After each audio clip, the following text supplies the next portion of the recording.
Hello. Welcome to Chat with Madam Whip-Ass. As you know, welcome to Chat with Madam Whip-Ass. Don't you start that. I came across an interview from a dear childhood friend of mine. His name is Ronald Lawrence. He's also known as Amen-Ra. He's from East Elmhurst, and you may think you don't know him, but he definitely has influenced each and every ear that is listening to the sound of my voice right now. And he hooked me up with this interview that he had, and it's very, very interesting. And I thought that I would just share it with you.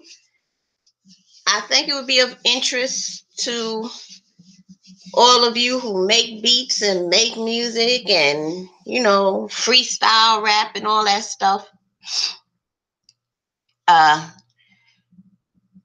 Without further ado, let me just introduce you to my friend, Ronald Lawrence.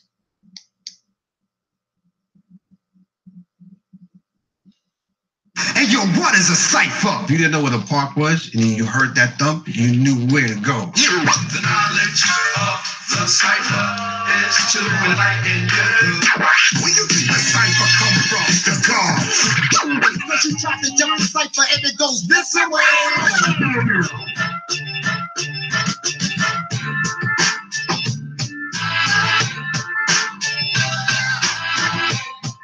Welcome to The Cypher, a weekly podcast bringing you talks with the most interesting figures in hip-hop and culture. I'm your host, Sean Sotero. This is episode 207, a talk with Ron Amen-Ra Lawrence. Ron is a producer who is best known for his time as part of Bad Boy Records' Hitmen production collective. Ron, along with his friend, production partner, and Cypher episode 21 guest, Derek Angeletti, teamed up with Diddy, Stevie J, and Nashim Myrick to create iconic hits for Biggie, Mace, Diddy, Faith Evans, Mary J. Blige, The Lox, and many more. After that run ended, Ron made beats for the likes of Beyonce, Aretha Franklin, and Luther Vandross. Oh, and I would be remiss if I didn't mention what he was doing before Bad Boy. He had a group with Angeletti called Two Kings in a Cypher. It's a duo that has had a big influence on this very show, as you'll hear in just a minute. Ron is also a hip-hop historian and documentarian, and has made several films dealing with unjustly ignored aspects of hip-hop's history. Most notable among these is the documentary Founding Fathers, which deals with the mobile DJ scene of the 1970s in Brooklyn and Queens. Any fan of the genre needs to see the movie in order to understand that there was a lot more to DJing in that era than just what was happening in the Bronx. We talked to Ron Lawrence at Crosstown Studios in Harlem. If you like the show, please check out our Patreon at patreon.com/The Cypher Show.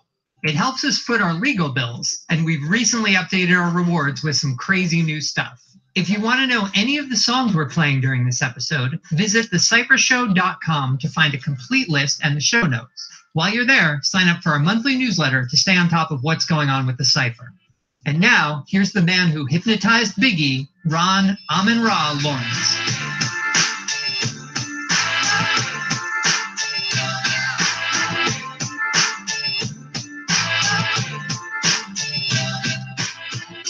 Ron Lawrence, yes. Thanks for coming by. Appreciate it. When I knew I was going to have you on the show, I was looking around, reminding myself what you had done, over the years, and obviously there was a whole bunch. I found myself on eBay, and I could not resist getting this, and I wanted to show it to you. Wow. How'd you find this? Just on eBay. So for people who can't see, obviously, that is the unfortunately fictional group, the Mau Maus, and their single Black is Black. That's BLAK from the movie Bamboozled.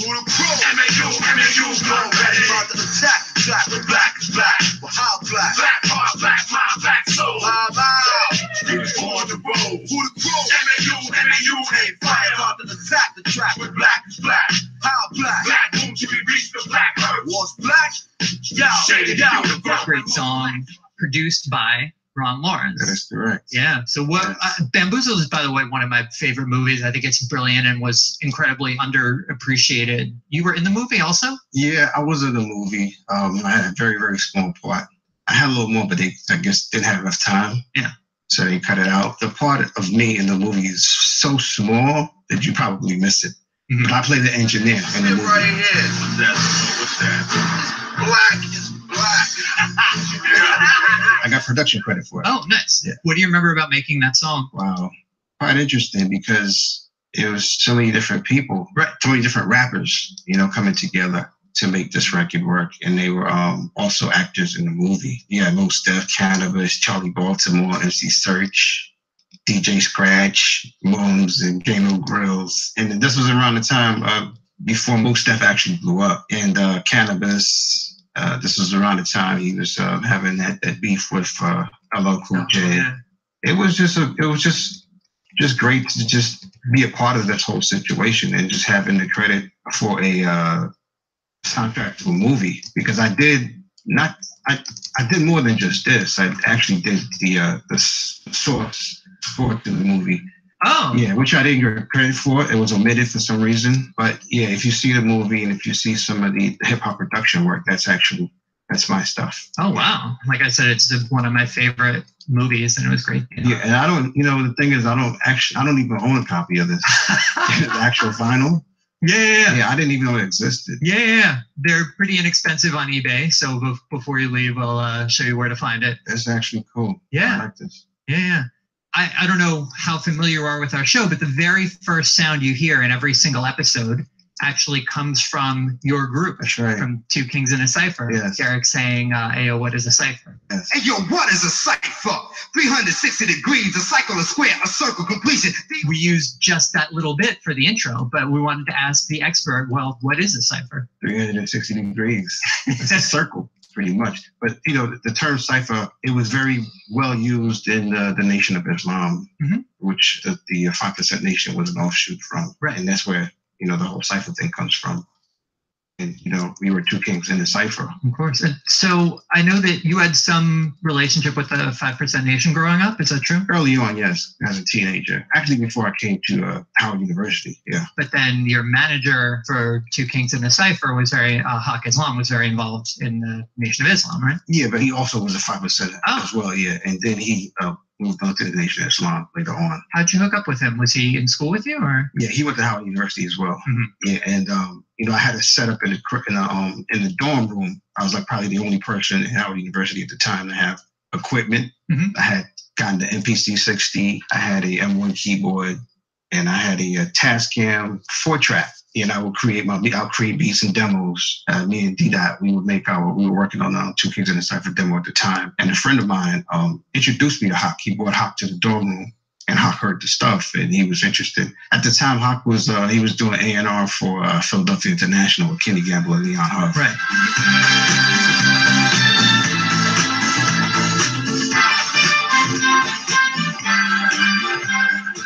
Philadelphia International was a label founded in 1971 by writer-producers Gamble and Huff. It was the home of the lushly arranged sound that came to be known as Philly Soul. Some of the label's most popular acts were Patti LaBelle, Harold Melvin and the Blue Notes and their lead singer Teddy Pendergrass, and the O'Jays. The label's house band also had hits on their own under the name MFSB.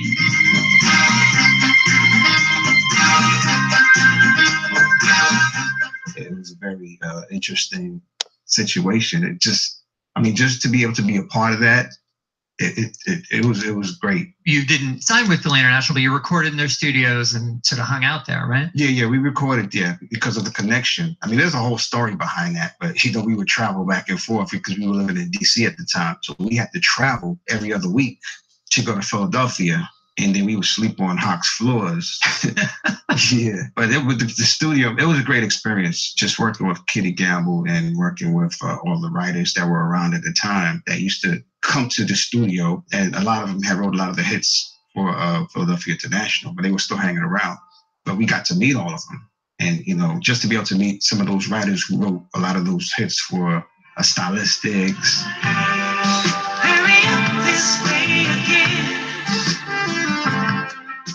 spinners. Whenever you call me, I'll be there. Whenever you want me, I'll be there. Whenever you need me, I'll be there. I'll be around. They were all there. Yeah. Man, that was just quite an experience. What did you pick up? Any lessons you remember in particular from, as Derek refers to them, Mr. Gamble and Mr. Huff? Yeah, well, what I picked up from Kenny was the fact that when he would come in to listen to our stuff, but he would listen to it very low. He would like turn down the knob and he would listen low. And I was trying to figure out why he would do that. And then, you know, he told me he was checking for like to see how the vocals would feel on top of the music. So when you listen to it very low, you should be able to hear almost everything in the best form, you know, even if it's a little hi-hat. And then he would turn it up and then turn it down low again, you know, and then he would listen to it from a, I think it's called a 1/4 inch. When you go to, I think it's after you go straight to, once the song is ready to go to mix, they go to 1/4 inch tape. I believe that's what you call it. And it's like a little small speaker, mono speaker that you would listen to the music. And the music was so truthful. That's like the best way that you can actually hear a mix because you can hear everything coming out of that little speaker.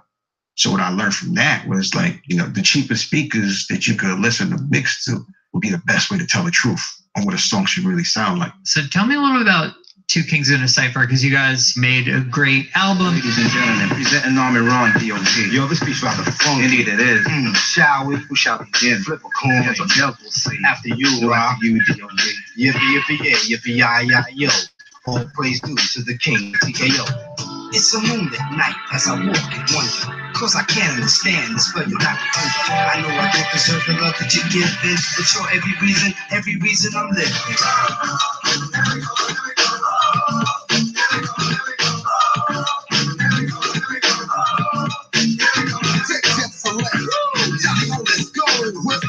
Guess what? It's TKO. Two Kings in a Cypher. Live in that red.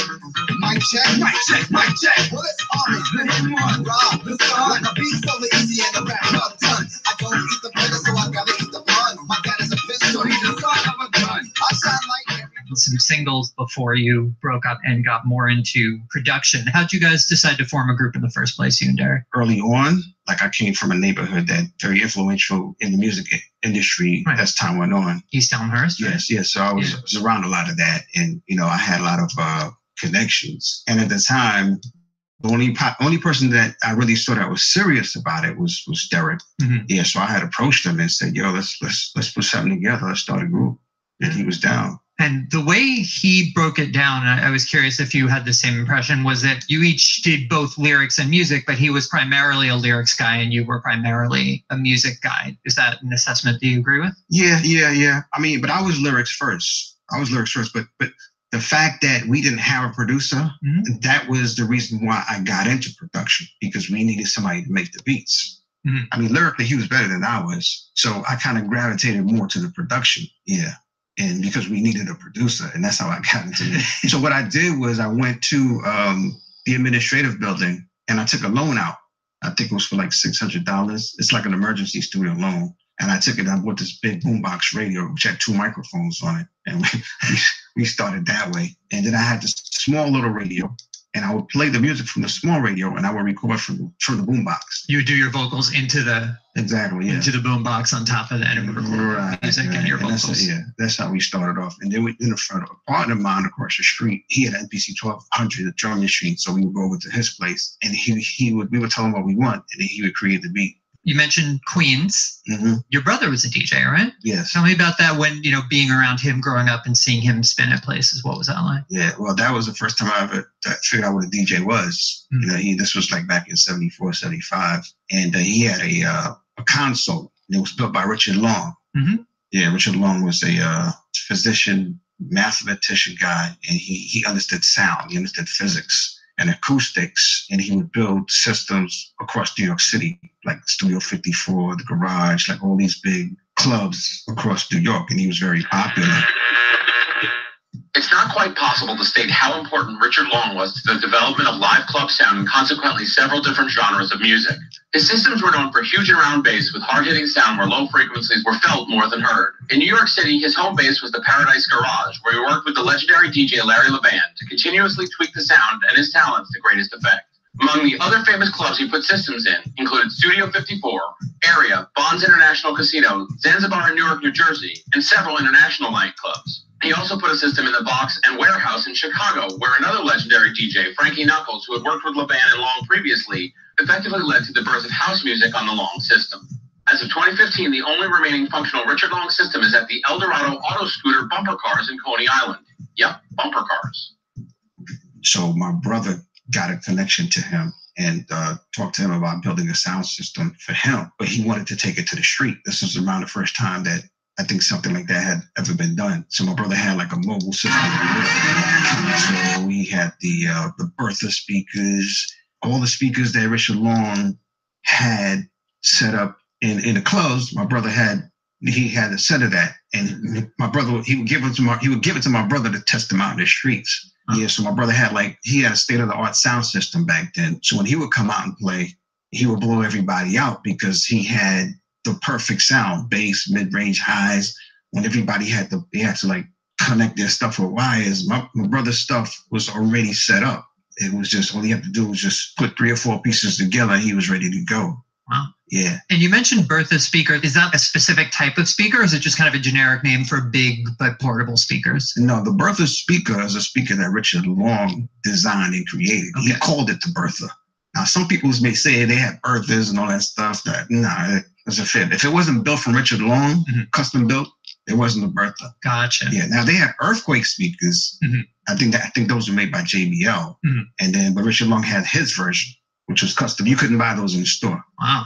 You know, obviously this mobile DJ thing, your brother was not the only DJ in the neighborhood. In fact, there's, a whole scene going on that you eventually made a movie about. Give me an impression of that. How often would people be spinning outdoors while you were growing up? What kind of events? Where would DJs be playing out? What were the events like? Okay, well, they would come out just for the fun of it because it was like a nice day. And it was like, yo, let's go jam in the park. I mean, the first time I saw it was 1973. I was a little kid when they first came out to 127 Park. I must have been I don't know, maybe first grade or something like that. And that was my first experience of it. And my brother, his first sight was seeing that was over on Eastern Parkway. He was looking at DJs like Maboya and Grandmaster Flowers. 1, 2, 1, 2, 1, 2. New York City. Right now you're listening to the sounds of the Grandmaster Flowers on your mind, with the voice of a 1-8. Raz Maboya and Cameron Grandmaster Flowers were pioneering mobile DJs in the late 1960s and early 1970s who would perform at spots like Reese Park in the Rockaways, Prospect Heights St. Mark's Park, assorted Brooklyn schoolyards, and Prospect Park. Hip hop without stop. I put my foot on the ride. I say hip hop, hip hip hop, hop, hop, hip hip. I don't stop, dig a dang, dig a dang, a dang, a dang, dang, dig a dang, dig a ba ba. Ooh, is that right? And those guys, and then he picked it up from there. He saw them do it because my family were from the Caribbean, so we would go out to Eastern Parkway every year for Labor Day parade. Right. And they would set up while they had the bands playing, and that was my brother's experience of seeing that. So that's why he got his sound system. But they would come out in the parks if it was a nice day, and they would set up, and people would look forward to going. But you would hear the bass, all you would hear was the thump, and then you would just follow the thump. You could be a mile away, and you could just hear that bottom like boom, boom, boom, and you would follow the thump. If you didn't know where the park was, and then you heard that thump, you knew where to go. Yeah. So people used to come from all over. And we're from East Elmhurst, Queens, and that's where the LaGuardia Airport is located. It's within walking distance. People would come from Jamaica, Queens. They would come from Brooklyn, wherever. They would just come, and it would be just like a crowd of people. And then you have hot dog stands. You have the ice cream man with Park, Mr. Softy, and everybody would come out, and we just have a good time. And it would go till late night. But I would hang out with my brother, because my mother would let me because I was with him. Right. So I was able to experience a lot of that when I was young, 1976, 77, 78. And sometimes he would take me places with him. When do you first remember MCs or rappers on the microphone in those situations kind of rhyming? Well, the way they did it back then in Queens, 76, they would say stuff like, put your foot on a rock, pat your foot, don't stop, or ha, or, somebody moved your car or this and that, or they'll talk like Dracula or something, Yeah. But they were kind of like imitating like a lot of those radio jocks. Mhm. They would listen to the radio jocks, and those radio jocks would kind of like put like certain flavors to their voice, and they wanted to mimic that. They wanted to copy that, So I think once people started putting rhymes together, a lot of them sounded like that. But I guess what made this situation unique is when they did it in the Bronx, they changed it, they tweaked it and gave it a unique style. So when you heard guys like Melly Mel come out, they just took it to another level. A child is born with no state of mind, blind to the ways of mankind. God is smiling on you, but he's frowning too, because only God knows what you'll go through. You'll grow in the ghetto, living second rate. Yeah, it just took to it. It was just like, okay, well, this is what I want to do. So an influential early producer you got to know very well was Herbie Lovebug. When did you meet him? I must have been about maybe 12 or 13 when I met Herbie, yeah. Because Herbie went to a Catholic school literally up the street from where I live. I lived on 97th Street. The Catholic street was at the corner of my block. So Herbie Lovebug went there, Kwame went there, Kool G Rap went there. And this Catholic school went up to 8th grade. So one of Herbie's friends lived on my block. They went to the same Catholic school with him. That's when they were playing with like, superhero dolls and stuff like that. And he had this doll called Cyborg. That's what I remember. Right. But that's when, we became friends. And, but we were into music. We weren't doing the MC thing at the time. Right. But later on, we got into the whole group thing, Yeah. He started producing, obviously working with Kwame, working with Salt and Pepper, and you were around for a lot of that stuff. Yeah. But before that, we were in the same rap group. We had rap groups together. Oh. Yeah, there was a big rap group scene in East Elmhurst. Wow. What was the name of your group? Well, I was in the Turnout Brothers. Mm-hmm. Yeah, I was in the Turnout Brothers. It was me, Rockin' B, Clevio, and the Kid Cool Out. The Kid Cool Out was Kid from Kid and Play. Yeah. So we were rival groups. There was another group called the Super Lovers, and that was Herbie Lovebug, Play from Kid and Play, Prince Charm, and Romeo. I became a part of the Super Lovers a little later on. We actually did a record too.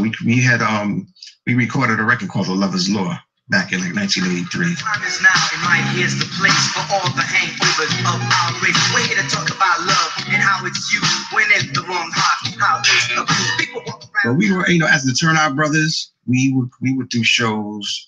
Matter of fact, Cedar Vine, who was he was the radio host for the on WHBI, the world famous Supreme Team show. He lived like about 4 houses down from me on the same block and I did. And I gave him the tape of the Turnout Brothers, and then he put it on his show. Yeah. So then we were able to go on his show and did a routine live, and we got to meet the Force MDs. And the Force MDs and the Turnout Brothers started doing shows together. I remember we did a show in Mount Vernon. I remember we did a show in Brooklyn.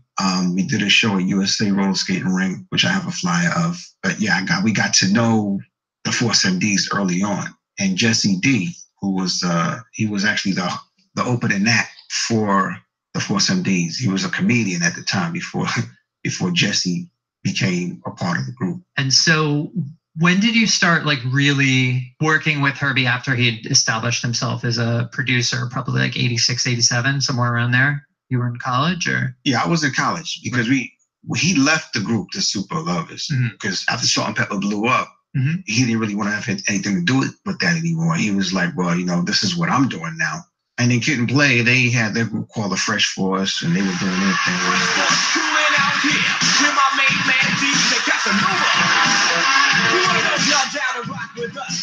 And it was just me and the other guy left in the group, Prince, but he changed his name to Sundance. So we were the only 2 left in the group. And I always wanted to make a rap record. That was like my dream, to be on the radio, Mr. Magic. And so I kept doing it. I didn't want to stop. But the problem I was having was that everybody started doing their thing, and I really didn't have anywhere to turn. Mm-hmm. So I went to college. I was just like, I'm just going to go ahead to go to Howard University, because I kind of felt left out. Right. But I kept in touch with Herbie after Salt and Pepper blew up, and I was around the whole go-go scene. Mm-hmm. So I started sending him records, stuff that I thought was kind of hot. I was like, yo, this is go-go breaks. Yo, you should check this out. And I sent him this groove. I don't want to say the name of it because I don't know if the song's clear. I don't know. Right. But I would send him go-go grooves, and then he'd turn them into records. So And one of those ended up on My Meg Sounds Nice, right? Exactly.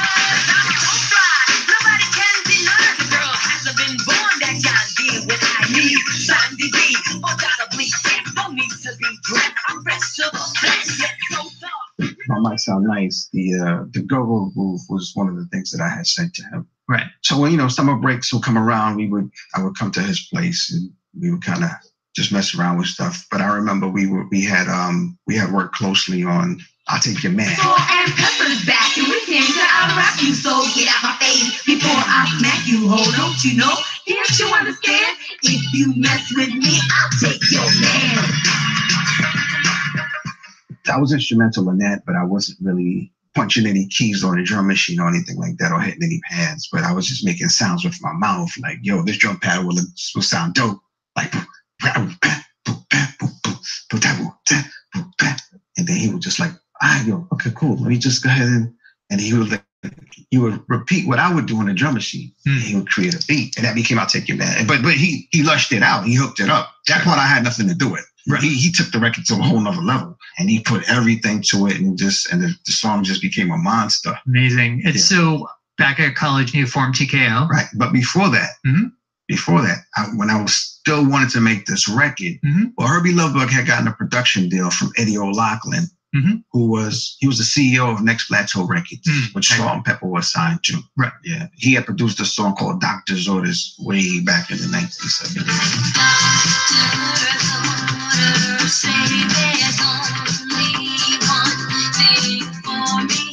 Yeah, but he had given Herbie a production deal, and Herbie did an album called Herbie's Machine, which the first single on that album was Push It. And we did a song, my partner and I, we were the last two members of the Super Lovers. After everybody went on to do their thing, he decided to group us together, and we did a song called Let the Drummer Get Ill. So let the drummer get ill, so shall it be done. Like Moses the prophet, I'm the chosen one to command all of the band with my commandment. That's my commandment, so get on the foot to the running. And we were titled Under the Super Lovers, and it was on the compilation. So that was the time I was like, okay, now I'm hearing it on Mr. Magic and Marley Marl show, so I really felt good. I was like, wow, they played my joint. But out of maybe like 8 to 10 records that was on the album, that was the one that they played. Wow. So it felt good to hear that. Yeah. That's amazing. I didn't realize you're on that compilation. Awesome. So with TKO, you do one album, but then that was it, one album, and I think a single or two. Are there any unreleased songs in the can still? Oh yeah, man, we got a whole album because we were supposed to put we were supposed to put out a second album, but the record label, they got dropped. So when they got dropped, then we got dropped. Yeah. So our sophomore album never came out. Wow. Any chance of that stuff seeing the light of day sometime? I don't know. It's possible. I wanted to ask about one specific TKO song that I really love that is funny but also serious, which is Daffy Was a Black Man. Whatever the reasoning, for rap seasoning, they thought we were done, got slick and picked the chicken wing. Painted it black, called it a mallet, the mallet ducks are gray. So now what's up? Can you tell me about the genesis of that tune, both musically and lyrically, and finding all the crazy cartoon samples? Yeah, originally I had the samples in the record, the actual samples, but we couldn't get it cleared because it was owned by Warner Brothers, and it was just, I took different parts of like different cartoons, like Daffy Duck, Pig, and all these other characters, and it was like just like a no-go. So we had to get a voice impersonations, like somebody had to come in there and and do the impersonations of the sample.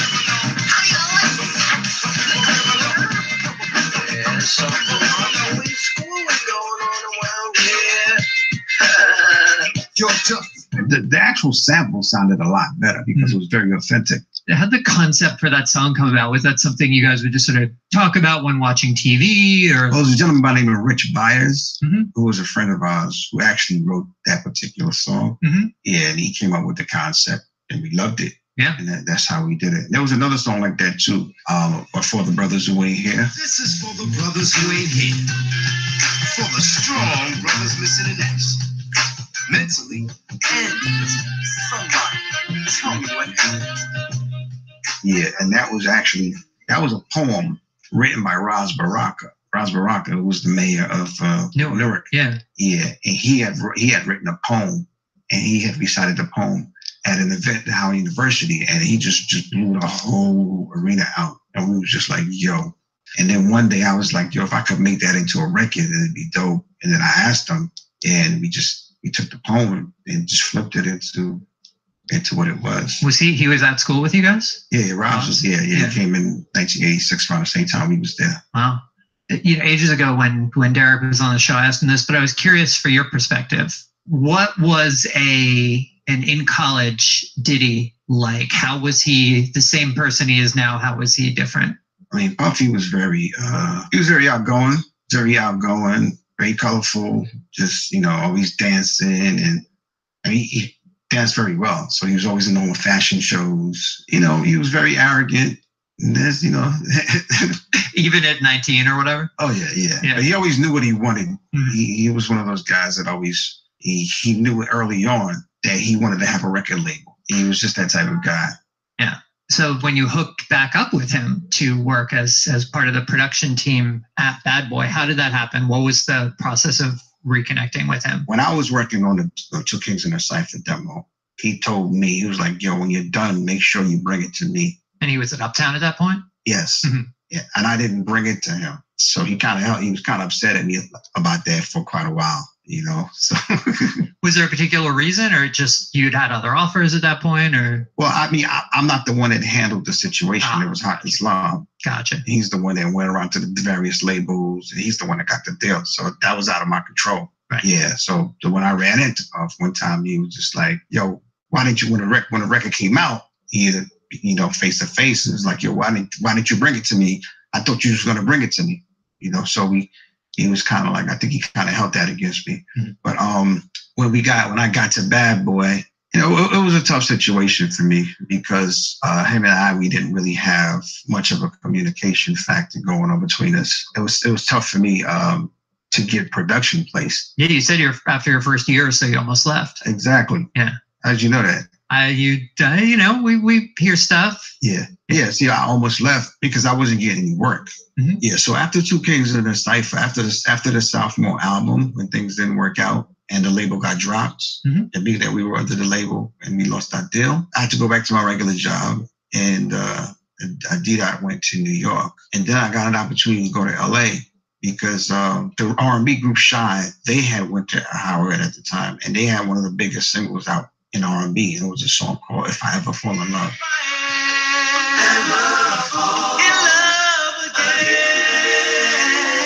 I will be sure that the lady is afraid. And the song was huge. I think it was like double platinum or something like that. They was doing it. And I befriended Darnell Van Ransula. He was he was the lead singer to the group. Mm-hmm. But he was very cool with my sister, because they were into that whole frat, AKA thing, frat sorority thing. Mm-hmm. And so I slipped him my demo of some beats when he was in town. And he called me in LA and asked me to come out there. So I flew out there and I hung out with them for like about a week or two. And then he said, hey man, I like your production. I like the stuff that you're doing. You should think about moving out here because we could do a lot of stuff. So I went back home and I spoke to my boss, and my boss gave me a leave of absence for like 6 months. So I left. I went to LA, packed up, and we started working on music. So I would get up and I would just make beats every day. That's all I would do. And then while they were working on their second album, I was able to place 2 songs on there. So baby, let's go back. Girl, let's go back to how we used to be.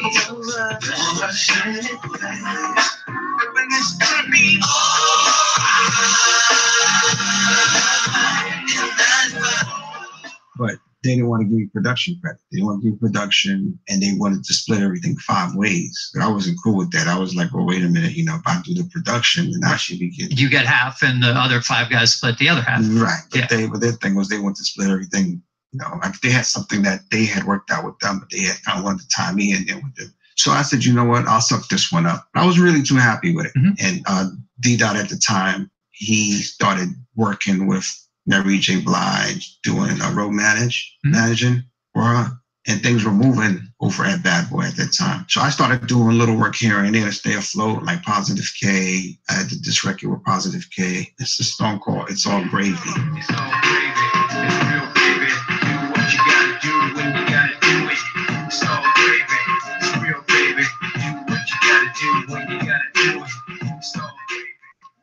When did Sugar come in? The song you did with Sugar around that time? Came after, yeah. Mhm. And then I did a song with Ed O.G. and the Bulldogs. There was a song called Going Out of My Mind. Bounce like Smolder. Now we all in. Who claiming mine? My frame of mind flipped and dipped, and now I'm out of time.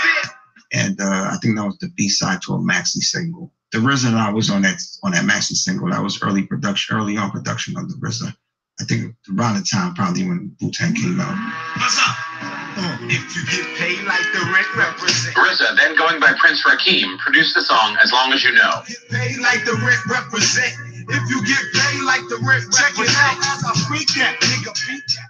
So that was like, hey man, you need to be coming out to New York. Because ain't nothing. If you having problems out here, just come out here. There's a lot of stuff going on. So I packed up and I left. I came to New York. But for me, it was like starting over again because when I came to New York, I had to live with my brother because I had nowhere to stay. Right. I was just like, I can't go home to mom. So let me I stay with my brother. At least Not your DJ brother, right? No, you have a lot of brothers. So. Yeah. I have a family of 8, 10 kids. Right. Yeah, so I had a brother that was staying in Mount Vernon. He was into politics and everything. So I heard you ran into Alicia Keys around that time. Exactly. What's the story with that? Yes, so we'll talk about that after. Yeah. So while I'm living with my brother, I met Jimmy Henchman. James Jimmy Henchman Rosemont is a former businessman involved in the music industry and is currently serving 6 life sentences for multiple crimes, although several cases are being appealed or are awaiting retrial. Henchman founded the management company that would come to be Czar Entertainment around 96, and it would eventually manage acts including The Game, Sean Kingston, Brandy, Gucci Mane, Salt and Pepper, and Akon. In 2002, he helped negotiate a boxing match between Mike Tyson and Lennox Lewis. In 2012, he was convicted in federal court of drug trafficking, obstruction of justice, firearms violations, and other financial crimes associated with his position as head of a multi-million-dollar transnational cocaine-selling organization and was later sentenced to life imprisonment. In 2016, he filed an appeal as well as a complaint against the U.S. attorney stemming from testimony that came from the government's lead witness. In a separate incident, Rosemont was charged and eventually convicted with 4 crimes, including murder for hire and conspiracy to commit murder in connection with the death of Lowell Lodi Mac Fletcher, an affiliate of G-Unit. He was sentenced to life in prison plus 20 years for this case. Tupac Shakur believed that Henchman was involved in setting up the shooting and robbery of Shakur at the Quad City Recording Studios in New York in November '94. In 2012, a man named Dexter Isaacs, serving a life sentence for unrelated crimes, claimed that he attacked Shakur that night and that the robbery was indeed orchestrated by Rosemont. His entire legal situation is explored in the 2016 documentary series Unjust Justice, the Jimmy Rosemont tapes. We'll have a link to a recent interview with Rosemont, as well as an article by The Game about him in the show notes. Promise to pay back Jimmy Henchman in due time. Actually, I had met Jimmy when I was in LA. I had met Jimmy because D-Dot was shopping my beats around that time because it was like, okay, well, I make the beats, you shop them, we split the production. That's the deal we had. So while D was doing the Mary J. Blige thing, he would shop my tracks for me. He got the stuff over to these 2 twins. They were called Carl and Franz, and they went to Howard. And Carl had worked for Jimmy Henchman. And Don got the tape over to Carl. And Jimmy heard it. Jimmy fell in love with the beats, and they wanted me to come out to New York. So I came out there. That's when I knew I had to move back because then I saw, okay, this is more opportunities out here. Right. So I got to work with Sugar for the first time. I knew her back in the day because she was down with Herbie. That was one of Herbie's artists. We did the song called What's Up, Star? And it became the second single to the show soundtrack. Right. At the sports bar, honeys everywhere look at me. What's up, star? Let's get a drink. What's up, star? Let's get to know who you are. Let's have drinks at the bar. Yeah, but we were Dot and I, we were supposed to sign management with Jimmy. Yeah, but things didn't work out the way that they should have. Certain things happened, and So well, I mean, in some ways, you dodged a bullet. Honestly, not being tied up with him. To me, he was a good dude because he did a lot for me around that time, and he had a lot of opportunities. So a lot could have came out of that. But the fact that things didn't work out, we just decided to move on to Bad Boy. Bad Boy was available because Puffy was putting a group together called the Hitmen, and D-Dot was like, yo, yeah, you need to get down with this. And then I said, well, if I'm going to get down, you need to get down too. We need to do this together, because I didn't really have the tight relationship with Puff like he did. Mhm. Yeah.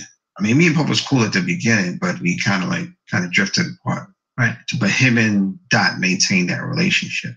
Right. So by him playing the tracks of Puffy, I don't know if Puffy was aware what the situation was between Dot and I, Mhm. you know? So I said, well, we need to do this together. And D Dot was kind of skeptical. He didn't want to do it at first, because around that time he wasn't really involved with the production as much. So I was like, nah, we'll figure it out. Whatever we got to do, let's just do it. And so we went out to Trinidad, and I signed my contract. He signed his a little bit later. I signed my contract a lot earlier. We went down to Trinidad. That's how Hypnotize came about.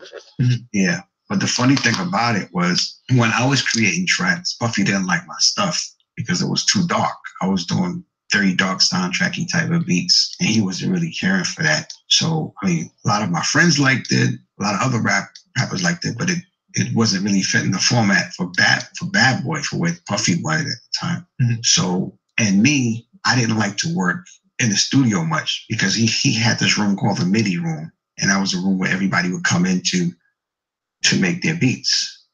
And I wasn't really comfortable with that. It was kind of tied into a budget situation where they would come in, and whoever made that beat would get charged to that particular artist, whoever the beat went to.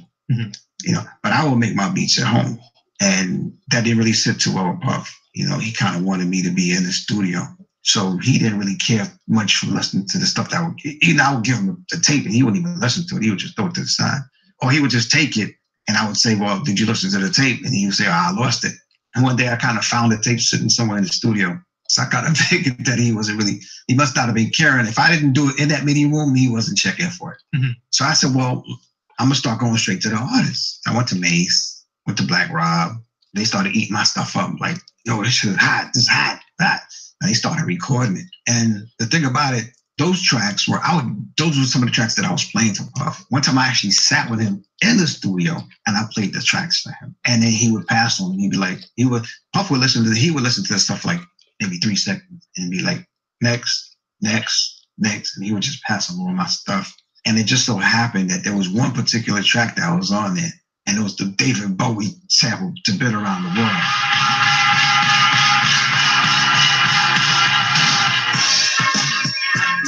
This man, you know what I'm saying? And he passed on it.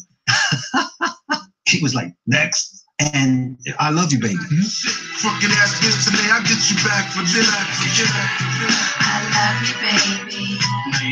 You drive me crazy. I'll never betray you. Next. So I ended up giving it to Mace. I was giving tracks to Mace, giving tracks to Black Rob, and they would record them. Did you make stuff for Mace with him in mind? Because I feel like the stuff you did with him is kind of all of a piece. It has a similar aesthetic. Jay Leno, now all the labels out wanna send a memo to do a remix, y'all, but may say NO. 50 shots good at you, and that's not a whole round. Rally the furniture, I think it was co-found. Everybody with me want bucks. Walk around, platinum linked up with money like green trucks. Shit get too hot, puff, put the minks up. Come back in the summer.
tracks that I was making at the time. Right. But then when I realized, songs like Been Around the World, that, that formula was like, okay, it was like a winning formula for Puff. Mm-hmm. Yeah.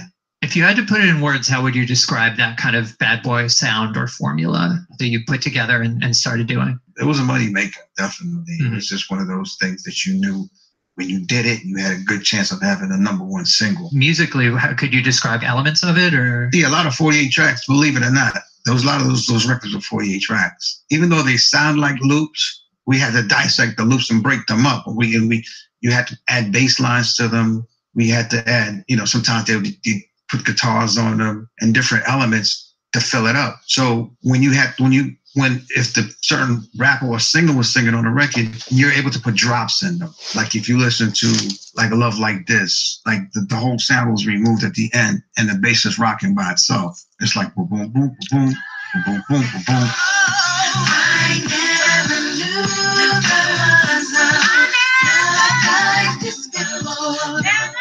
And the song is driving itself without the sample. Mm. That's because of the production that went with it. And when you hear records like Hypnotize, the same thing. I can fill you with real millionaire shit. That's cargo, my cargo, 160, swiftly. Record by your new one. The crew run, the crew run. I know you. Those records, you could take the bass out, you could take a sample out, and then you hear the drums just riding, and Biggie's just riding on the drums alone, and then there's drops in there. So those records were 48 tracks. A lot went into those records to make them what they are. Right. And that's why the production was so lush and fat. Yeah. One of my favorite songs of yours is Where I'm From. And I wanted to dig into Jay into that whole thing just for a second. He came to Puff, to you guys, to the Hitmen, for his second album. Why? What was he looking for? I'm not sure. I wasn't instrumental in that part of it. I just know that when Puff came to me, here's the whole story behind. When Mace and everybody else started recording my songs, Puff, he just started to listen. And then when he heard the songs that he passed on, he wanted them after that. Because once he heard Mace on the record and saw what this record could be, he was like, wow. Okay, well, let me get the second verse. And once he took the second verse to like Been Around the World, then it's like, okay, now this song is going on my album. And everything ended up on No Way Out. And the same thing with I Love You, Baby. Let me get the second verse on that. Okay, boom. So those songs went on his album. Mm-hmm. I don't think he really was aware of what my role really was. So I decided to move on. I spoke to my attorney at the time, which was Osei and Woods, Reggie Osei and Woods. Yeah. Reggie Osei, who was the Combat Jack right there. Yep. So, so I sat down. So I got my whole, what I was going to say to Puff, I had everything together. So I sat down with him and then I said, look, I've been here for a whole year and I really didn't get much songs placed. And I didn't really tell him that I was about to get out the contract, but I was about to, but I was explaining to him how I didn't really make any money and how I wasn't getting any work. But he stopped me at my tracks and he was like, yo, man, I really like you. And I kind of want to make things work out. I want to change the situation. And why don't you just go ahead and just put everything. We were working with DAT machines at the time. He said, put everything on the DAT machine. Put all your hottest joints on your DAT machine and just give them to me. And I'm going to hook you up. I'm going to place a lot of your joints. So, I kind of looked in his eye and we had this heart-to-heart, face-to-face conversation. And I kind of felt that he was sincere about it. This was around the time Biggie had got killed too. So I went home, I put all my stuff on DAT machine, on a DAT from the DAT machine, and I gave it to him. And lo and behold, the song started getting placed. It was just, he had two studios, two operating rooms. He had a Neve room and an SSR room. And one day I walked in there and they were working on all my production. Somebody was writing to one of my songs in the mini room. Another song was getting mixed on the A room. On the B room, another rapper was rapping to one of my tracks. And it just became about me. And it was just a good feeling to just see that. And then I was talking to Faith Evans and she was like, yeah, I'm writing to one of your tracks right now. And things just started moving. And then I started sitting with Faith. She would invite me to her sessions because at the time, Faith didn't really invite anybody to her sessions. So I would sit with her, and while she was doing records like Love Like This and all night long, her and I sat together and we wrote the song together.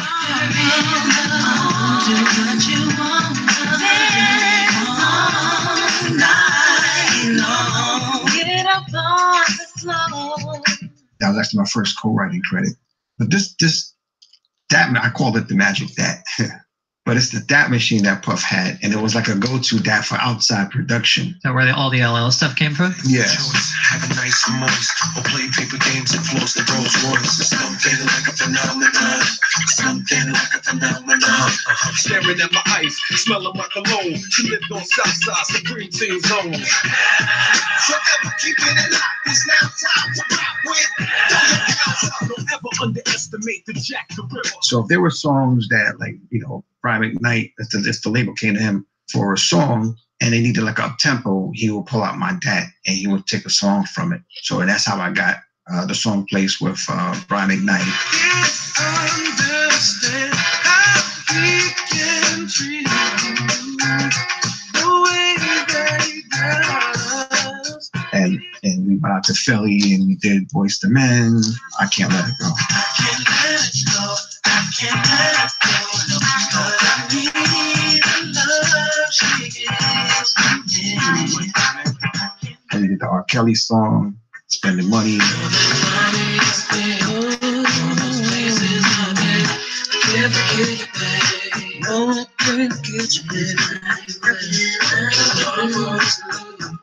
So there were all these songs on this DAT. Mm-hmm. So Dot knew where the DAT was. So I think, but Puffy didn't want anybody to touch that DAT. Like if there's any songs came out of that day, he would get pissed off. But Puffy would overlook that particular. There was that Where I'm From. That it was a sample by the name of an artist called Yvonne Fair that was on. But I never finished the song. It was just bare bones sample.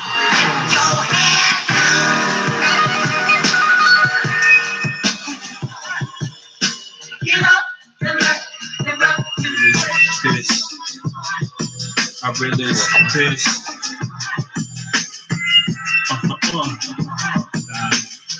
Respect this here. Check. I'm from with a You know, I mean, I had chopped it up, but it wasn't finished. It had no bass, it had no drums, it had nothing. And apparently, I think Dot may have played it for Jay or something. Jay heard it and picked it. Or whoever was his entourage. It could have been the A&R, maybe hip hop, probably one of those guys. Ron is referring to former Rockefeller Records head of A&R, Kiambo Hip Hop Joshua. Hip Hop, if you're listening, give us a call. They picked the song, and that's how the song got placed. Mm-hmm. It's such a great beat. And it seems like every couple of years, someone will reuse it. Yeah, turn it up and have fun. Shit up. Like that shit sound like rock music. Anything. Jaheim, baby. But it was this interesting story behind that track, though, the way it was done. An interesting story behind that track. But talking about that DAT, you know, we, but sometimes we would sneak songs off the DAT to get placed. Yeah. Like if Puffy didn't, certain songs that we thought that he would probably overlook, we'd be like, okay, let's play it for this particular artist.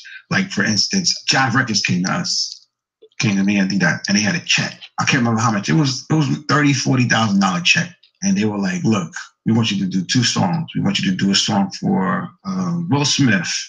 He's doing a soundtrack, Men in Black. And they gave us the first hint. And it was crazy because we were so hot that people were just cutting checks without even hearing beats. He literally came to the studio with the check and was like, look, we want you to do this song for us. And we got this other artist that we got on the label. So I started working on the Men in Black song. But Will Smith decides to leave. I think his contract may have been up. So he left Jive and he goes to, I think it's Sony it was.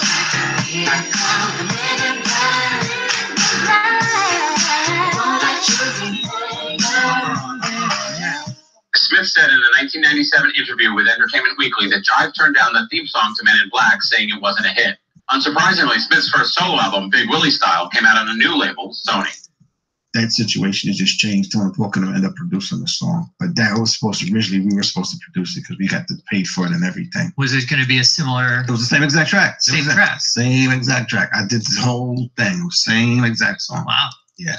But had he not left, that would have been us. Same song interpolation and all that. Same song. Yep. Wow. Yep. Same exact song. Same sample. But the Jay situation, I just remember coming to the studio and indeed he was working A&R, so he had to be in the studio a lot, taking care of everything. So he couldn't really sit in the session much. So we did the vocals together. And Jay, I just remember how Jay did the record. He was very cool, smooth, laid back. And he would listen to the track and he would pace back and forth in the studio while he would listen to the song. And he would literally put rhymes in his head, like verses. And then he would go in the studio and then he would knock them out, like verse for verse, without writing it on paper. Yeah. And that's how he put that song together. Wow. It was just amazing. And then the song had to get dressed up after a while. Sure. I know you added bass and doubled some of the drums and added some extra kicks and things. There you go. Yeah, that came after the fact. Yeah, that came for the mix. Right. Yeah. You did a great video recreating it, actually, not that long ago. Yeah. The sounds that I use. You got the kick, you have the snare, you have the hi-hat, you have the sample, you have the bass, and there's one more sound.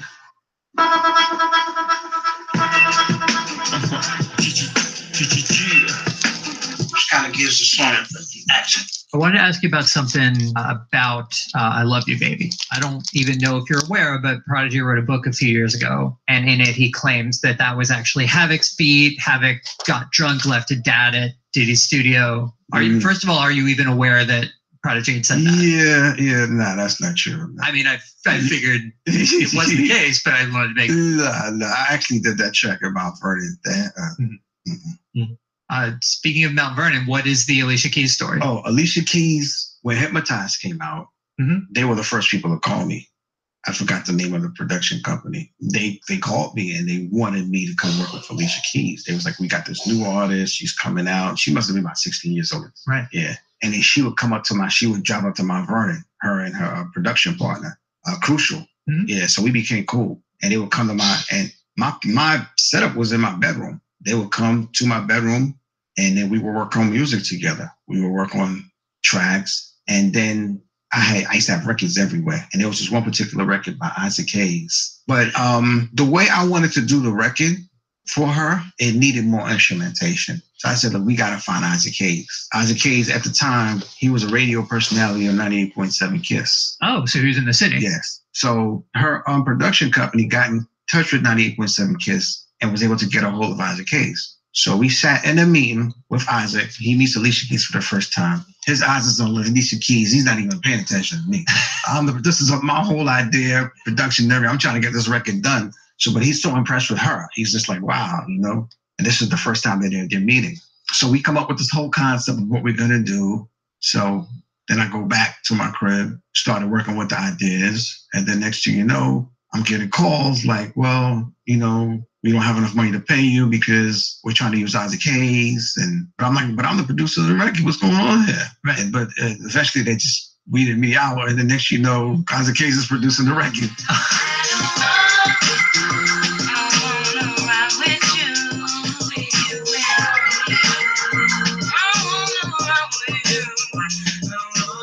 Yeah. But with that record that you hear Isaac Hayes doing with Felicia was mine. That was my whole concept and idea. Oh, wow. Yeah, and they just cut me out of it. There's so much that you did during that period that I wanted to get into, but there are one or two specific songs. First off, you did a bunch of stuff with LL Phenomenon and a whole bunch of things like that. I think that I read you had something to do with Big Old Butt. Is that true? Yeah, I did the remake of that one. Yeah, I did. Keisha's got a big old butt. I told you I'd be true, but Keisha's got a big old butt, so I'm leaving you. Keisha's got a big old butt. Not one of your favorites? Nah, not really. Nah. I mean, because at the time when it was going on, nobody took it serious. Everybody was chipping in to write the lyrics, but nobody really took this. I think it was just a song just for fun.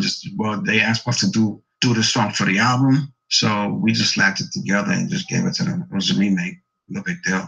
So it was a remix of the song that you did? It was a remake. It was a song called In the Beginning. Mm-hmm. And you have to do remakes, like I think Red and Meth did Rapper's Delight. Now what you hear is not a test. I'm a rapper to the big. It's just me, the groove, and my squad. We're gonna try to move the big. See, I am the Dr. Spock, and I like to say hello. Puffy did Big Old Butt. So somebody else may have did like maybe a Slick Rick record, remakes of a whole bunch of records, and it was called In the Beginning. Oh, okay. So Puffy's version of that LL song. Gotcha. Right. That makes sense. What was it like for you after so much time in music? Why go back and go to New York Film Academy and go back to school to learn the film business? Well, that's because I was always into photography. I had a love for film, but really didn't understand how to put it together. And at the time, when I had left Bad Boy, I was into going into like producing records for Luther Vandross and Aretha Franklin, Beyonce. Doing all I can to try and unlearn. Questioning what this is, if it's too good to be true. I don't wanna fool myself 'cause I'm falling hard. Do you think you could fall for a woman like me? 'Cause I find it hard to trust. I need too much, and I really don't believe in love. No. Do you think that I could be the girl? I started doing records like that, but then I wanted a little bit more. I wanted to try to figure out, well, let me go ahead and try to learn how to make a film, because I never really understood how to do it. But I always had an eye for photography. So I decided to go to school. I said, well, let me go ahead and figure this out. And I sat in class while I was doing my production with music, and I took the time out to learn it. And I learned how to edit. I learned how to shoot film, and I just fell in love with it. You mentioned the records you did with Aretha and Luther. Also, I guess this applies to a certain extent to LSG. Yeah, that's another one. Yeah, and another one. Yeah, listen to the Levert and another country, and then sweat it out when you feeling comfy. Or play Gil to the minute that you say you're hungry. LSG was an R&B supergroup consisting of Gerald Levert, Keith Sweat, and Johnny Gill. Ron produced their song "You Got Me," featuring the Lox. When you're working with artists like that who are veterans and have sort of so many classics under their belts, is it a different process than when you're working with new artists? Yes, it's different because they have different ways. They have different ways of making music back then, and they keep the same process of how they make music. So in the new age, we started dealing with Pro Tools and stuff like that, and how we stacked vocals, even before Pro Tools came in, we would stack them like, we would put like an artist in the studio, and they would stack a vocal. They would do like 4 passes of one note. And then like the mid note, they'll do another 4 pass. And then like the high note, they'll do 4 passes of that. So you have like, 3-part harmony. And when Luther did it tripped me out because he put everybody in the studio. He put Tawatha. Tawatha was the lady who sang Juicy. She was the backup singer for him. And it was Whitney Houston's mother, Cissy Houston, and another gentleman, Fonzie Thornton, which was his best friend, and somebody else. And he threw them all in the studio together. And they all sang different octaves at the same time. And he was just like, 1, 2, 3, go.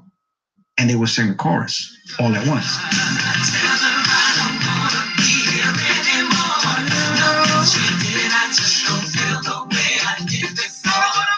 But they sang their different harmonies. And that kind of freaked me out because we never did it that way. Right. You all got to get it right at the same time. Right. But I figured out that that's how they did it the old way. But it worked. It sounded good, but it was a natural feel. It was very organic. Was that true with the Aretha record too? There's a lot of backup vocals on that record. Well, with Aretha, that record, it was called Wonderful, which won a Grammy, by the way. Yep. Just gotta let you know, in case you didn't know. Wonderful won Aretha a Grammy for Best Traditional R&B Performance in 2004. But that record wasn't for her.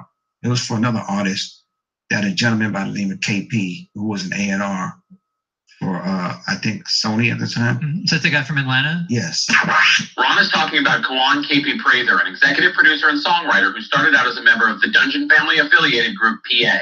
And he had a particular artist that he was nurturing. And the song wasn't made for her. She came to my house, recorded the song and everything. But they was having, I guess, internal problems. I think they put her on hold, the project or whatever. It was taking too long. So when L.A. Reid heard it, he was just like, yo, he tried to give it to Whitney. No, we started shopping the song. That's what it was. My manager started shopping the song because they were taking too long with it. And we tried to get it to Whitney, but Clive didn't like it. That's Clive Davis, founder of Whitney's label Arista Records and a guiding force throughout her career. When L.A. heard it, he gave it to Aretha. And Aretha took the record. But when Aretha sang, we kept everything on the record, the background vocals. Oh, okay. And Aretha just did the lead. Gotcha. But the lead was so strong that it didn't matter. Right. It just dominated the whole song. Right. You know, I couldn't let the opportunity to have you here pass without asking about one of your most iconic songs, which is Money, Power, Respect. Eating rice. Money, power, respect. Money, power, respect. Yeah, my whole plate bout it. We take yours while you pout about it. Trump, step out the halls, gonna crowd around it. You can see me on Optimum TV, on the back, turn the light out, scream. Can you take me through the making of that tune? Yes, okay, yeah, all right. From the beginning. Yeah. Okay, we were in the studio. We were in the MIDI room, Daddy's house MIDI room. And we were trying to figure out, just trying to come up with some hot stuff.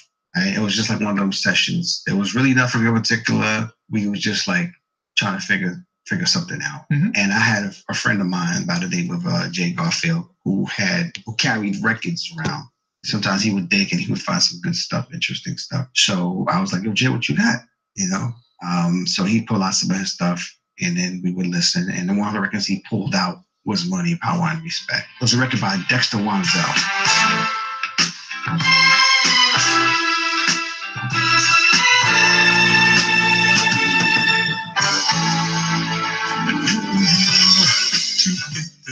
I put the record on the turntable, the Technique 1200, sampled it, caught it on the snare, caught it on the snare, yeah. So then D-Dot got on top of it, and D-Dot started hitting it, right? And then we started recording it. So D and I, we structured the skeleton together. We structured the whole skeleton of the song together. Mm-hmm. But we kind of got, after a while, we just got producer's block. We didn't know where to take it at that point, which it must have been about a 16 bar sequence or something like that, mm-hmm. before the turnaround. Or was it 8? I can't remember what it was.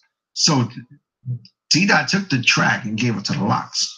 But at that point, I don't know how that happened. I just know the Lox got the record. But I wasn't there for the recording when they actually did the actual vocals. Right. But I got the call at the last minute when they wanted to mix the song because the engineer was Tony Maserati. Tony Maserati is a producer and engineer who has worked with nearly every important artist from the late 1980s onward. His work with Diddy, Biggie, and Mary J. Blige helped shape the sound of Bad Boy.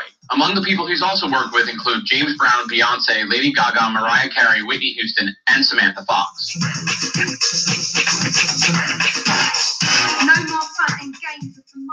So I get a call from Tony Maserati, and he picks up the call personally and says, yo, I'm mixing this song, Money, Power, Respect, you know? Did you even know what he meant by that? Because you weren't around when they recorded the vocals. Yeah, but he didn't say Money, Power, Respect, but whatever the name of the song was at the time before we called it, it was the Dexter Wansel song, so I knew it was mine. Right. And I was about to go to sleep, and he was like, yo, this song, I can't mix the song like that. It just has maybe one snare or something, and it's like that. There's no way in the world I can mix the song. Mm-hmm. So I had to get up out my bed, and I had to come to the studio to finish the song.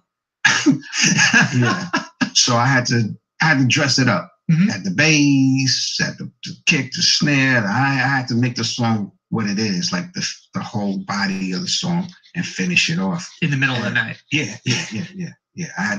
But the song became, just became a monster at that point. And I remember seeing a Lox at a party and telling them about this. I said, yo, have you heard the song? Have you heard the finished copy of it? They was like, nah. I was like, yo, you got to hear it. John is serious. And they hadn't even heard it.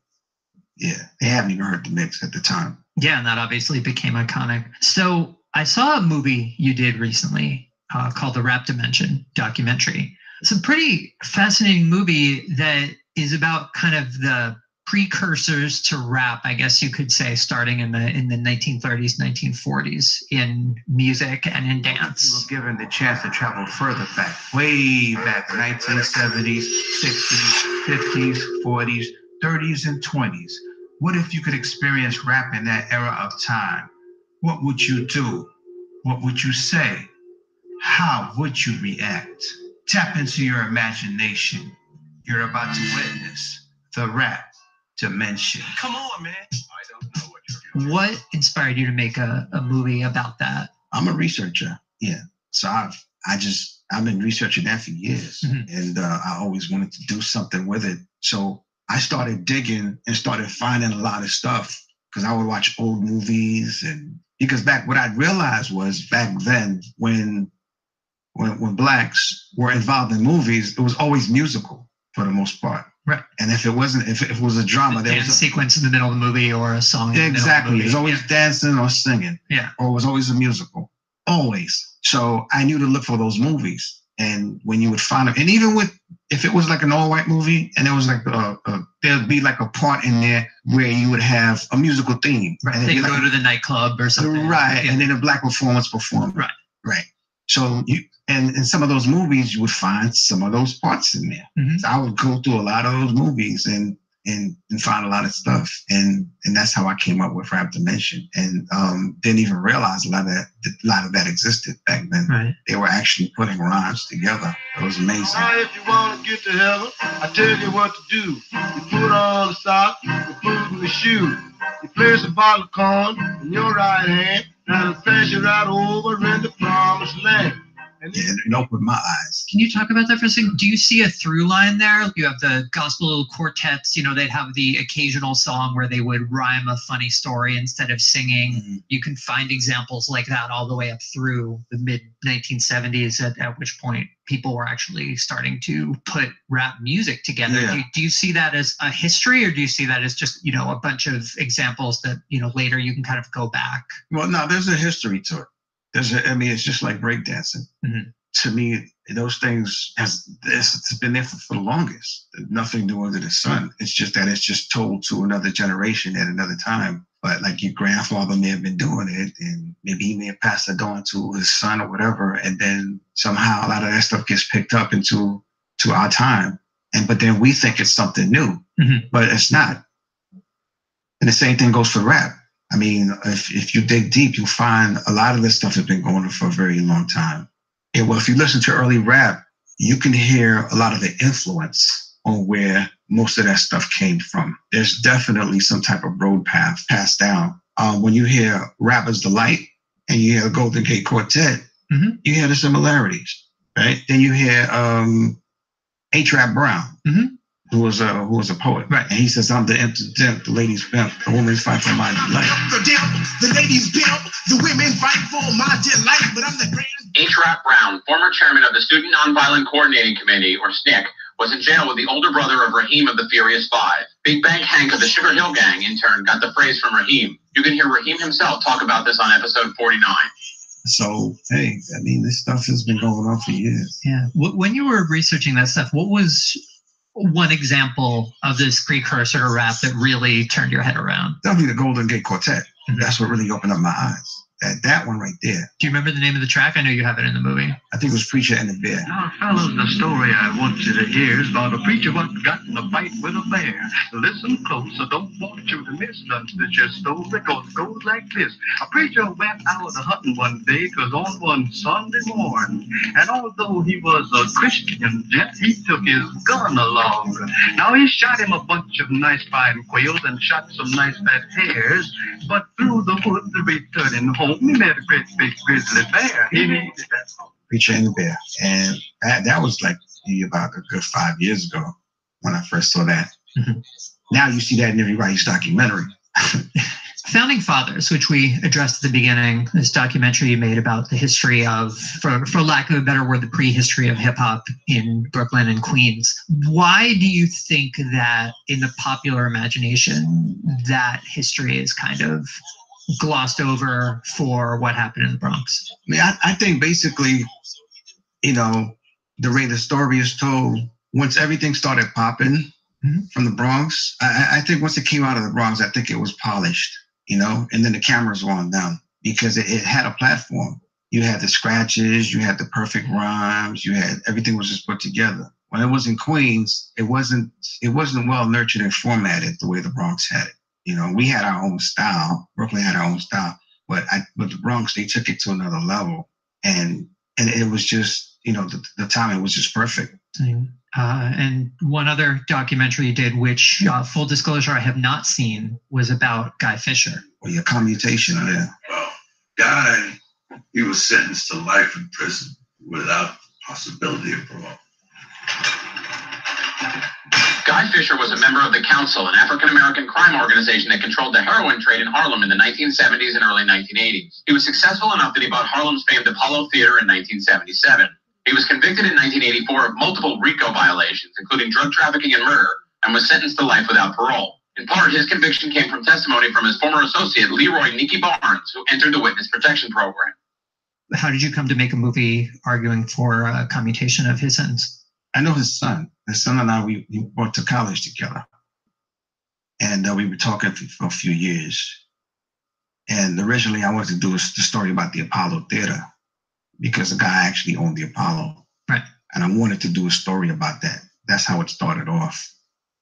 But then it came to the point where his family was gunning for him to come out of jail, because this was the time that Obama was letting a lot of prisoners go for certain towards the end of his term and stuff. Yeah. So we thought Guy fit that category, and that was also a part of the documentary as well, because I wanted to tie that in at the end. So I said, well, let me just go ahead. Let's just focus on the commutation part, and I'll get to the Apollo piece later. And that's how that came about. Okay. Yeah. And, what are you working on right now, both musically and in film-wise? Well, I have a book coming out right now. Oh. I'm working on the book. It's called Where I'm From. It's a pictorial, but this book tells the history of my life. Because when I started off as a kid doing music, at the same time, my brother gave me a camera for Christmas. And the funny thing was, I was looking at the videotape a couple of months ago that one of the family members actually videotaped me with a camera in my hand around the Christmas tree. And I was actually opening my gift and pulling out a camera. So that camera was the beginning of my picture taking venture. And I would take pictures everywhere. I would take pictures no matter where I went. I took pictures at events. And then I brought my camera along to college. And my friends, I would tell my friends that I knew Kool G Rap, I knew Eric B, because all these guys lived around me. Eric B lived 2 blocks away. Kool G Rap lived, down the street. And Polo lived not too far. And Herbie and C Divine and Kid, they all lived around me. So I would tell my friends that, but nobody believed me. This is around the time when we didn't have internet. And we didn't have cable. We had cable TV, but in college, that wasn't readily available in the dorms. So nobody really knew what they looked like. So for me to take pictures and bring them back was a big deal. Yeah. So I would go home and I would carry my camera and I would I would follow my friends to their clubs. We would go into LaGuardia and I would take pictures of all of them. And then I would take pictures with Heavy D. I'll take pictures of Rakim, and I would bring them back to school and I would put them in my photo album, and everybody would come to my dorm just to see the pictures. And everybody was just like overwhelmed, like, wow, they couldn't believe it. And all these pictures piled up after a while. They just started piling up into a photo album. And, when these guys would come to college, they would come visit me. And I would take them around. And, Eric B would come and, G-Rap. It was just one of them things. It was just crazy. But my album started getting thick. Then I had like 2 big, thick albums. And then when I got to Bad Boy, I started doing the same thing. I started carrying my camera around everywhere I went. I started documenting everything. But it just became a habit. But it was for no particular reason. And I just had all these pictures. But then I realized this is my life. I could tell a story. I could literally tell a story with all these pictures. So this is the time for me to release my book and start speaking about it. Start doing speeches. Yeah, so this is where I am right now. Well, I come from a neighborhood. It's a middle-class neighborhood, and it's called East Elmhurst. And many people may know it because it's attached to LaGuardia Airport. LaGuardia Airport's within walking distance from my home. And East Elmhurst was a place that when Black people from Harlem, when they got money, they wanted to live in a house. They wanted to have a backyard with a garage and with grass in the front and fence and the whole nine. And Queens was one of the places that they can go. There was particularly parts of Queens, but in particular, Timers was a place that opened up the doors to blacks to be able to live in the middle class area. So when entertainers started getting money, they started flocking to those areas like East Timers. Louis Armstrong was the first one to come, and he came to the Corona part. And then Ella Fitzgerald followed, and then Dizzy Gillespie followed, and then you had Bill Kinney and the Ink Spots, Nipsey Russell, and all these guys. So they all started coming. Frankie Lyman, Harry Belafonte lived on the corner of my block, and Malcolm X lived down the street. I lived on 97th Street and 25th. Malcolm X lived on 97th Street and 23rd Avenue. Huh? Yeah. So it became, they called it the Gold Coast, and it had a history because this was like, it was at one point they called it like the richest black neighborhood in New York City. We had a lot of black owned businesses. The Nation of Islam was very prominent in the area. So a lot of the money was being passed around throughout the neighborhood. Yeah. So they opened up bakeries, and I had a doctor's office at the corner of my block. A dentist was down the street. We had butcher shops. We had everything, and everything was black owned. Yeah, so it was a flourishing neighborhood. You know, we were the offsprings. And then we started with the Eric B's and the Kid and Plays and the Kwame's, and, you know, I came along, and, you know, the G-Raps, and, you know, what else came after. But, you know, East Timers has a rich history that a lot of people don't know about, that I am proud of. Yeah. You ever think about documenting that? Yes, definitely. So that's maybe down the line as some kind of documentary or book or something. Yeah, definitely a documentary. Yeah. I think that our producer Josh is going to kill me if I don't ask about Hypnotize specifically. So there were reportedly some issues getting sample clearance around that. Was that anything you had anything to do with? Well, the only thing that I know is that originally Herb Alpert and his partner, and what I remember was I think his partner didn't want the song to be involved in a rap record. And that was one of the reasons why. Not a common thing for that era. Yeah. And Herb Alpert was like kind of forced for it.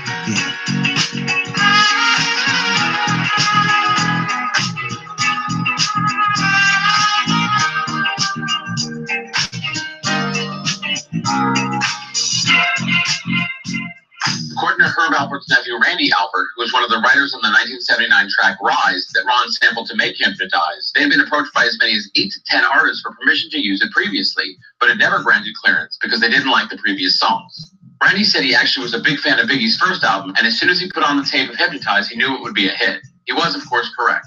His trumpet-playing Uncle Herb hit #1 with the original, and is the A in A&M Records. You know, later on down the line, he thanked us for it. Yeah, because the record, I mean, till this day, this record is making money. It's an Oreo commercial. Oreo Thins. A thin twist on the Oreo cookie you love. It's in Baywatch. We got a dead body on our beach. That's not our job. My gut says there's some bad shit going on over there. It's in a lot of stuff. So, I mean, it's been great for me. Yeah. You remember first hearing the finished version of that? Do you remember what your thoughts were? Man, when I first, what? Ridiculous. I just remember creating the song. But when those songs were being created, especially like Hypnotize, you just had no idea. I had no idea the song was going to be for Biggie. The way I found out was when we were leaving. See, Puffy liked it so much because after the record was created in Trinidad and we went to lay it down, I just remember how Puff was going crazy. And he was saying, yo, this right here is going to be Biggie's first single. Like, he already said it before even Biggie put the lyrics on it, that he knew that would be Biggie's first single. And while we were getting on a plane to go back to New York, that's Biggie's first single. I was no idea for the hook yet, no nothing. Nothing. Yeah. Amazing. So I know you actually had some health issues. You are a cancer survivor. Can you tell me a little bit how you found out, how you overcame it? Yeah, well, 2016 was a rough year for me.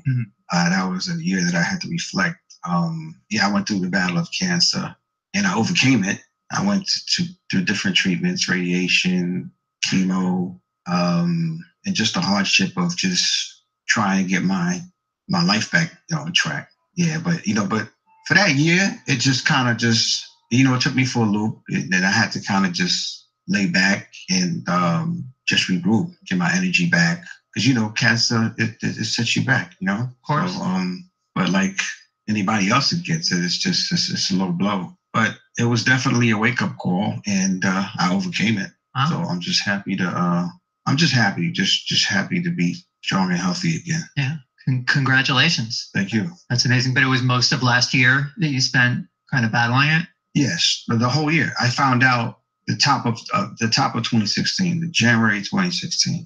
That's when I found out. Yeah, and then I started treatment in around April. Then I went to operation in June, and then I did the chemo in July.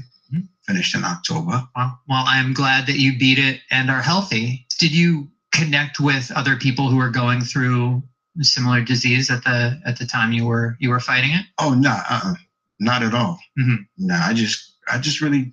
I just stayed to myself, and I was just close to the family. Yeah, and I have close friends that I spoke to. For another friend of mine who kind of went through it, and he kind of gave me some advice and encouragement, and I speak to him a lot to this day.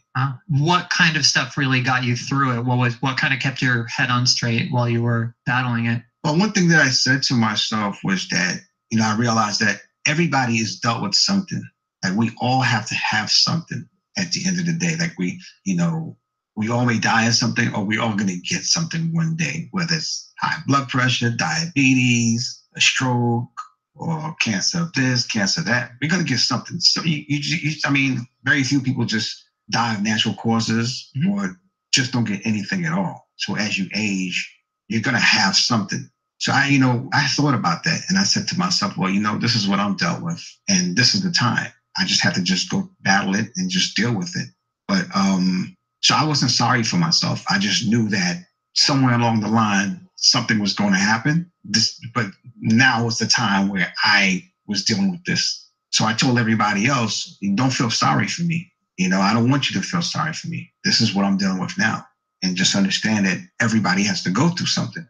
Yeah. Well, congratulations. I'm glad you beat it and that you're well. So are you still making beats? Are you still doing music these days? Yeah. I still make music. Yeah, definitely. Yeah. I've been creating with softwares lately, with Pro Tools and Logic and stuff like that. But I'm looking into getting one of those MPC studios. I want to kind of pound on the pads again because I kind of missed that. Yeah. I haven't done that in a while. But I'm into the production and the visuals at the same time. Yeah, that's what I love. Interesting. Well, I can't wait to see what comes of it. Ron Amin-Ra Lawrence, thank you so much for coming by. Appreciate it.